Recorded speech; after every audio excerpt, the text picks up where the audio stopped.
नमस्कार,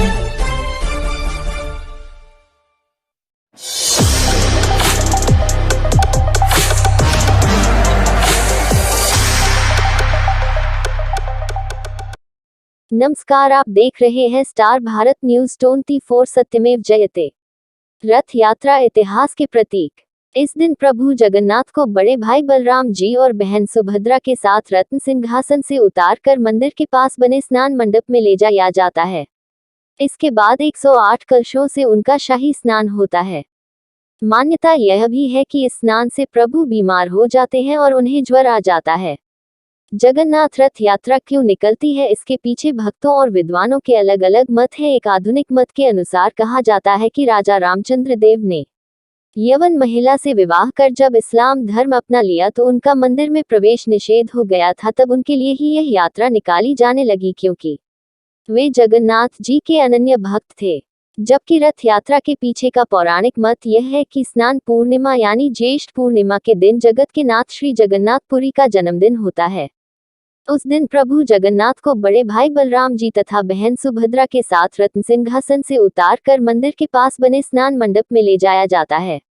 108 कलशों से उनका शाही स्नान होता है। फिर मान्यता यह है कि इस स्नान से प्रभु बीमार हो जाते हैं, उन्हें ज्वर आ जाता है। तब 15 दिन तक प्रभु जी को एक विशेष कक्ष में रखा जाता है, जिसे ओसर घर कहते हैं। इस 15 दिनों की अवधि में महाप्रभु को मंदिर के प्रमुख सेवकों और वैद्यों के अलावा कोई और नहीं देख सकता। इस दौरान मंदिर में महाप्रभु के प्रतिनिधि अलारनाथ जी की प्रतिमा स्थापित की जाती है तथा उनकी पूजा अर्चना की जाती है।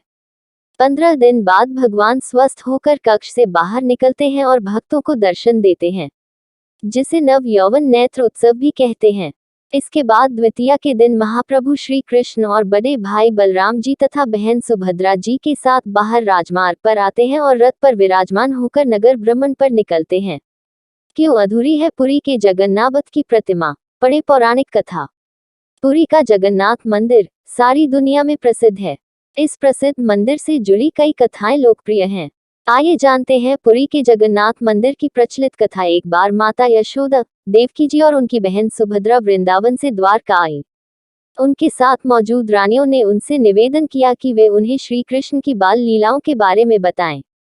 इस बात पर माता यशोदा और देवकी उन रानियों को लीलाएं सुनाने के लिए राजी हो गईं। उनकी बातों को कान्हा और बलराम सुन न ले, इसीलिए माता देवकी की बहन सुभद्रा बाहर दरवाजे पर पहरा देने लगी। माता यशोदा ने कृष्ण की लीलाओं की गाथा आरंभ की और जैसे जैसे वो बोलती चली गई, सब उनकी बातों में मग्न होते गए। खुद सुभद्रा भी पहरा देने का ख्याल भूलकर उनकी बातों सुनने लगी। इस बीच कृष्ण और बलराम दोनों वहां आ गए और इस बात की किसी को भनक नहीं हुई। सुभद्रा भी इतनी मगन थी कि उन्हें पता ना चला कि कान्हा और बलराम कब वहां आ गए। भगवान कृष्ण और भाई बलराम दोनों भी माता यशोदा से मुख से अपनी लीलाओं को सुनने लगे।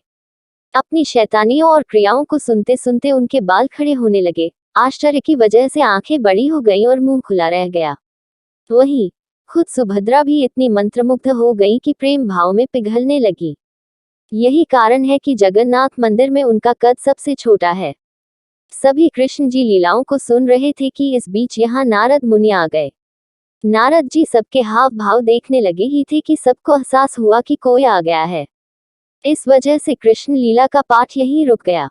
नारद जी ने कृष्ण जी के उस मन को मोह लेने वाले अवतार को देखकर कहा कि वाह प्रभु, आप कितने सुंदर लग रहे हैं। आप इस रूप में अवतार कब लेंगे? उस वक्त कृष्ण जी ने कहा कि वह कलियुग में ऐसा अवतार लेंगे। वादे के अनुसार कलियुग में श्री कृष्ण ने राजा इंद्रद्युम्न के सपने में आए और उनसे कहा कि वह पुरी के दरिया किनारे एक पेड़ के तने में उनका विग्रह बनवाएं और बाद में उसे मंदिर में स्थापित करा दें। श्री कृष्ण के आदेशानुसार राजा ने इस काम के लिए काबिल बढ़ई की तलाश शुरू की। कुछ दिनों में एक बूढ़ा ब्राह्मण उन्हें मिला और इस विग्रह को बनाने की इच्छा जाहिर की। लेकिन इस ब्राह्मण ने राजा के सामने एक शर्त रखी कि वह इस विग्रह को बंद कमरे में ही बनाएगा और उसके काम करते समय कोई भी कमरे का दरवाजा नहीं खोलेगा, नहीं तो वह काम अधूरा छोड़कर चला जाएगा। शुरुआत में काम की आवाज आई, लेकिन कुछ दिनों बाद उस कमरे से आवाज आना बंद हो गई।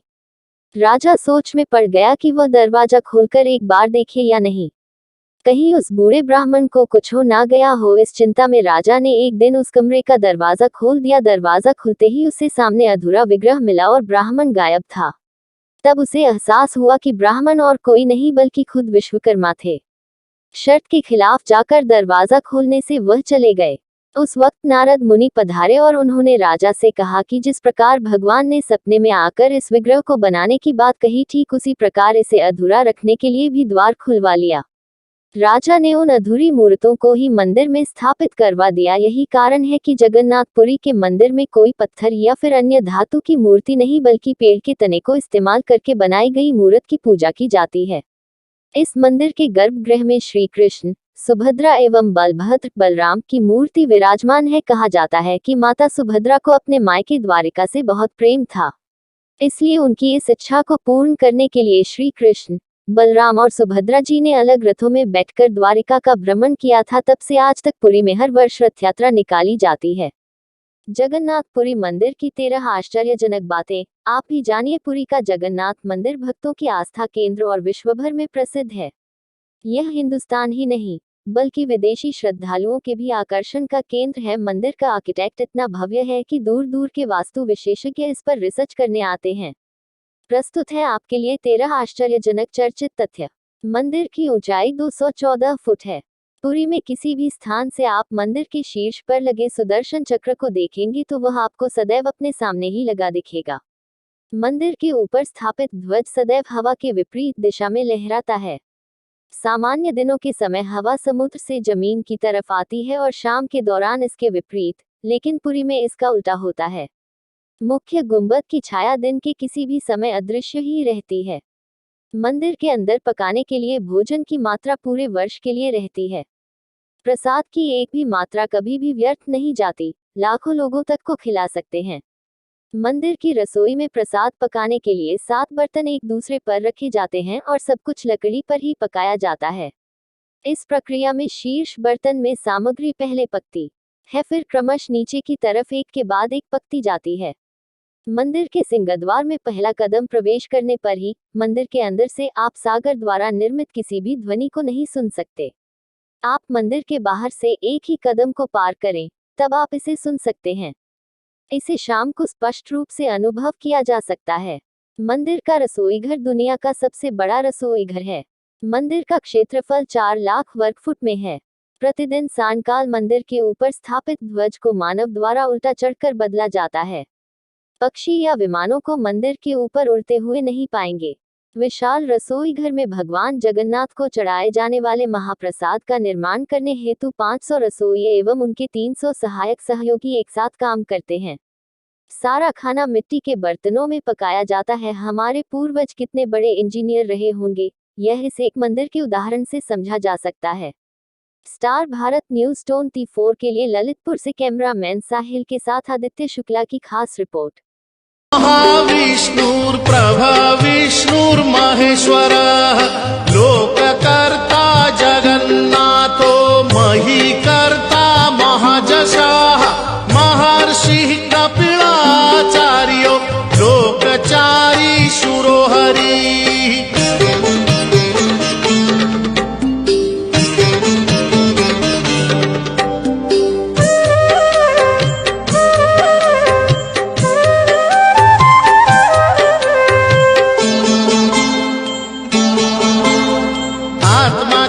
जीवपालश्च शूरः संसारपालकः एकोनेको मम प्रियो ब्रह्मवादी महेश्वरः द्विभुजश्च चतुर्बाहुः शतबाहुः सहस्रकाः